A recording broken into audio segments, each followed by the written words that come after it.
most important issue facing banking and insurance over the next 5 years is going to be slow economic growth through to 2017, 2018. If the financial services companies look at their customers, then very often in the past they've looked for what they call cross-sell, which means that if you've got a mortgage or a current account or some other product with the bank, they will try and sell you associated products.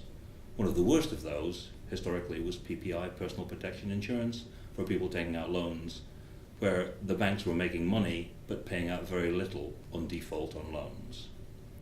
So from the customer's point of view, slow economic growth means the value of products that the banks and insurance companies are trying to sell to their customers are actually less valuable than they were, and people will hold off buying.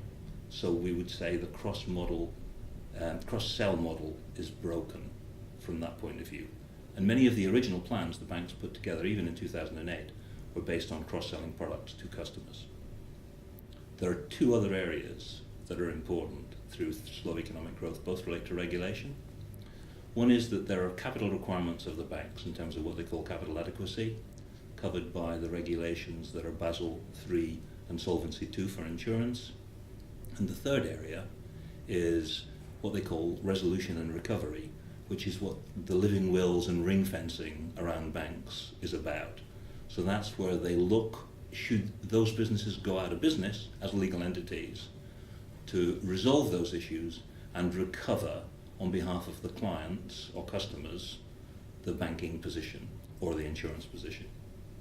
Moving forwards, customers are going to look for value for money, and actually therefore a lot of the redesign work that banks and insurers are going to have to do is to look to make themselves much more cost effective. If you take banks, 50% of employees work in back office functions, so if you can automate those processes, you will very much establish value for money, particularly where you've got scale. So the larger banks have a real opportunity to spend some time and to make some effort around automating those back office systems.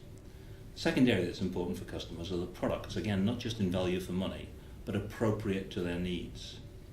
So therefore, insurers and banks are not necessarily fleet of foot because they're constrained by their systems.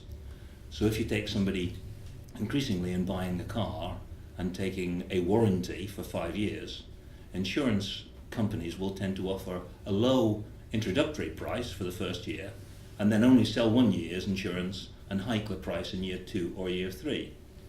What they could do is actually make themselves aware from the customer's point of view, if they're going to keep the car for 5 years, and make an arrangement for 5 years that's value for the 5 years, which again, for certain people could be much more valuable.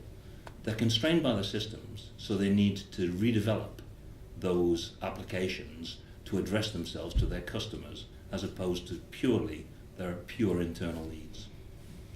The directors of banks and insurance companies should be looking to their business models, their operating models, and their technology models, and making sure they're aligned.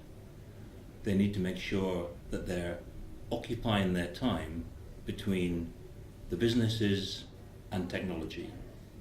And that's very much an area that we in Certico are used to occupying, to make sure that the business gets what they really ask for. We have a phrase we sometimes use in Certico that says delivery sells. What the directors of the banks and the insurers need to do is to make sure that they have certainty of execution for their customers. That's the most important thing they can do in the next 5